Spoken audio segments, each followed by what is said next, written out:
Salut à tous, aujourd'hui on se retrouve pour une nouvelle vidéo et aujourd'hui on va remonter les différents morceaux qu'on avait démontés de la 4L juste avant la peinture, mais restez quand même jusqu'à la fin puisque juste après ça on va faire le point sur ce que j'ai pu faire, mais surtout sur ce qui reste à faire. Et croyez-moi, c'est très stylé. Et puis il y a une petite surprise en fin de vidéo.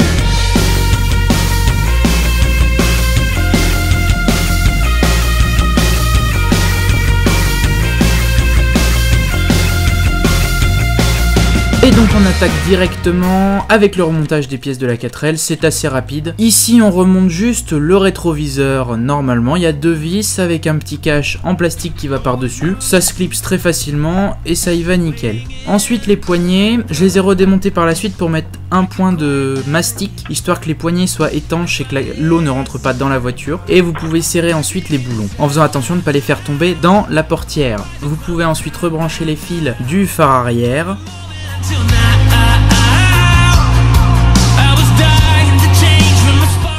Remettre les écrous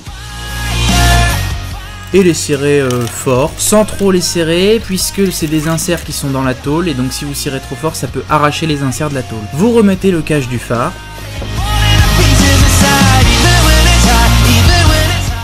Et vous pouvez passer ensuite au reste. Ici on remet le tour du bouchon réservoir qui permet de l'étanchéifier de la carrosserie et surtout de le maintenir en place, qu'il ne vibre pas.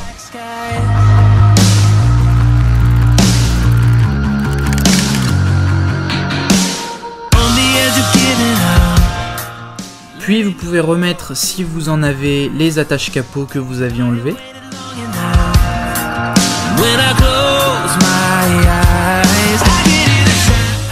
Ici vous pouvez remonter le feu de recul.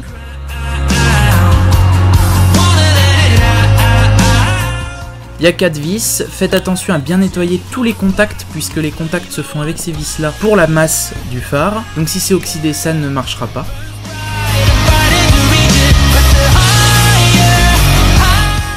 Vous pouvez ensuite remettre l'insigne qui se clipse très facilement en appuyant sur les tétons en plastique dans les autres tétons en plastique qui sont sur la carrosserie. Et ensuite, petit tuto très sympa, j'ai remplacé les vitres arrière par des vitres en polycarbonate. Donc ici ce que vous voyez découpé à la scie sauteuse, c'est tout simplement le gabarit en plexiglas très fin qu'on a pu faire avant, afin d'avoir une forme parfaite et qui nous plaisait bien. Et ensuite, je n'ai pas les images, mais on a découpé ça dans un polycarbonate bien plus épais. Et le polycarbonate permet que ça ne se brise pas. Ça peut se rayer, mais ça ne se brise pas comme du verre. Vous mettez un tour de mastic après avoir mis du scotch de peintre de protection, histoire que le mastic ne déborde pas partout. Et vous appliquez la vitre en appuyant fermement partout et uniformément. Vous pouvez remettre un trait de joint tout le tour. Et ensuite, avec le doigt humide trempé dans l'eau, vous appliquez tout le joint bien partout, histoire d'avoir un joint bien lisse et bien fini.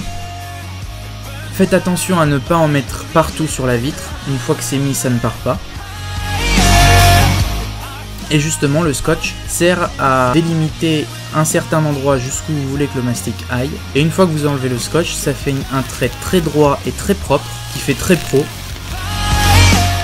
Et après utilisation, ça ne se remarque pas du tout, on dirait vraiment des vitres d'origine.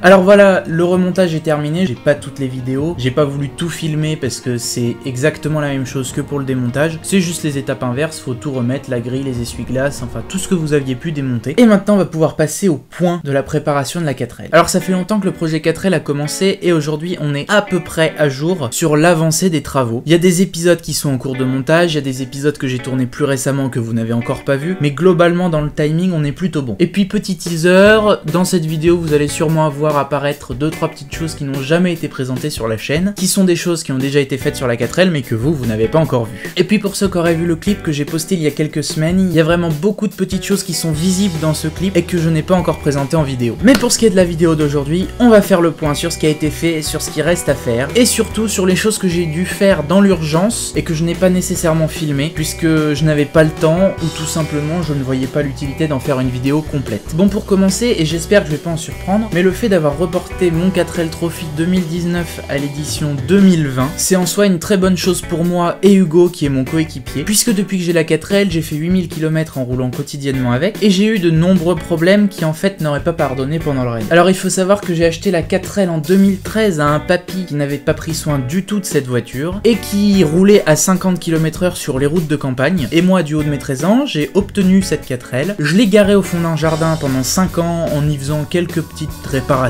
par-ci par-là pour qu'elle continue à fonctionner, et à 18 ans, j'ai pris cette 4L et j'ai fait 8000 km à 120 km/h sur l'autoroute. Alors forcément, ça lui a pas trop plu. Je vais vous faire une petite liste rapide de tous les problèmes que j'ai pu avoir et que j'aurais eu pendant le raid si j'y avais été. 2 soufflets de cardan fusillés au niveau des roues, un soufflet de cardan fusillé au niveau de la boîte, j'ai perdu une bague de centrage dans le cardan au niveau de la boîte, ce qui fait que ça faisait des tremblements de fou et qu'à un moment donné dans une côte, le cardan a failli tomber, tout simplement. Ma sonde de température sur le radiateur est tombée 2 fois en panne, ce qui veut dire que je n'avais plus de ventilateur et donc en ville ça surchauffait, donc imaginez dans le désert. Mes 2 courroies d'alternateur et de pompe à eau ont lâché sur l'autoroute, ce qui fait que je n'avais plus de recharge de batterie et encore plus grave, mon moteur n'était plus du tout refroidi. J'ai également eu un problème d'alternateur, défaut contact au niveau de la diode de l'alternateur, ce qui fait que je n'avais plus de batterie et que je me suis retrouvé en panne sur le parking. J'ai eu aussi une crevaison, bon c'est annexe mais je l'ai quand même eu. Également les serrures de portière conducteur et passagère se sont mises à ne plus fonctionner, elles accrochaient, je pouvais plus les fermer, ce qui fait que ma voiture est restée ouverte pendant 1 ou 2 mois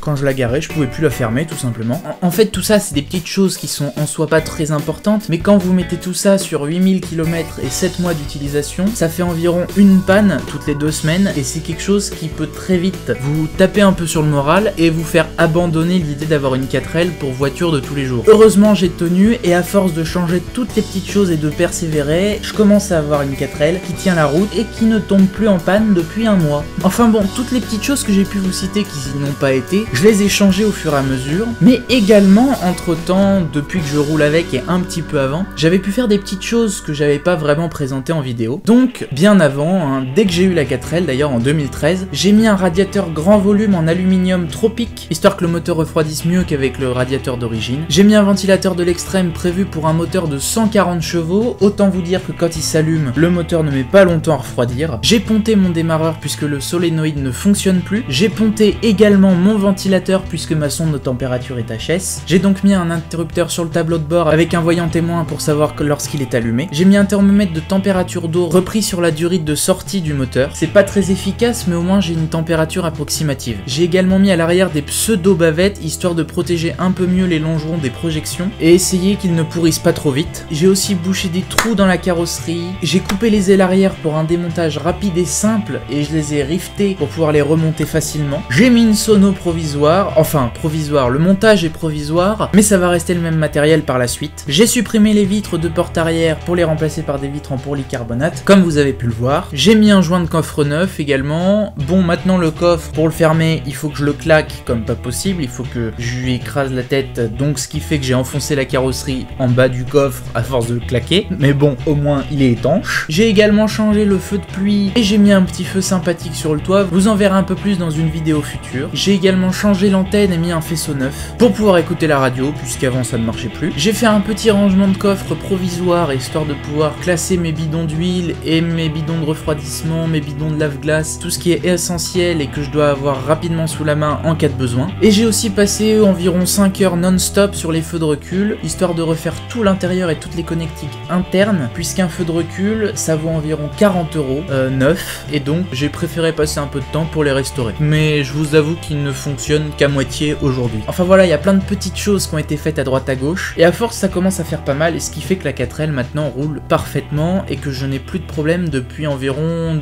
2000 km. Mais il y a aussi pas mal de choses à venir telles que des bavettes pour le désert démontables et remontables en quelques minutes, une galerie reprise sur le châssis à la manière d'un arceau aussi, un tableau de bord pensé pour la conception de vidéos durant le 4L Trophy mais également conçu pour être très pratique et très intuitif. Il va aussi arriver une réflexion poussée du moteur actuel de la 4L, possiblement la pose d'une admission de R5 GTL pour avoir un peu plus de patates. J'ai aussi des durites neuves à poser. J'ai un rangement spécial raid à construire pour le coffre également. J'ai aussi le projet de monter une seconde paire d'amortisseurs amortisseur arrière afin de soulager ceux qui y sont déjà. J'ai aussi pour projet de refabriquer un pot d'échappement d'époque afin d'avoir un super bruit sur la 4L. Enfin, c'est plein de super vidéos qui vont sortir et je suis super impatient de vous les tourner, de vous les monter et de vous les poster, mais il y a encore un peu de boulot. Et puis justement, en parlant de temps et de boulot qui se rajoute, il y a un petit truc qui s'est rajouté ces derniers jours et c'est justement la surprise. Enfin, pour moi, c'est quelque chose de super qui va me permettre de faire beaucoup de choses, mais pour vous, vous vous en fichez peut-être, mais moi, c'est quelque chose de super important. Et donc, j'ai acheté une nouvelle 4L afin de me faire un stock de pièces en bon état pour réparer la mienne. Et surtout, je vais avoir un moteur supplémentaire sur lequel je vais pouvoir vous faire plein de tutos mécaniques de préparation et de réparation pour tirer le maximum de ce petit moteur de 34 chevaux de 1108 cm3. Enfin voilà, j'ai plein de trucs en stock dans mon ordinateur ou dans ma tête pour vous faire des super vidéos et je pense que cette chaîne n'est pas prête de s'arrêter. Sur ce, j'espère vous avoir mis l'eau à la bouche et que vous vous êtes abonné pour qu'on puisse se retrouver sur une nouvelle vidéo. Et surtout, si vous voulez des petites infos supplémentaires sur ce que j'ai pu faire hors caméra, dites-le moi en commentaire, j'y répondrai dès que je peux. Et avant de vous quitter, je vous invite à aller voir mon clip Renault 4L qui j'espère deviendra le nouvel hymne national des trophistes. Et moi je vous dis à très bientôt dans une prochaine vidéo. Allez, salut! J'ai un bolide, t'as un bolide. Je suis un mec bien, tu bois bien. J'ai un bolide, t'as un bolide. Je suis dans ma R4, 4, 4, 4. En mec bien. Je suis dans ma R4, 4, 4, 4. En sabot. Je suis dans ma R4, 4, 4, 4. En mec bien. Je suis dans ma R4, 4, 4, 4.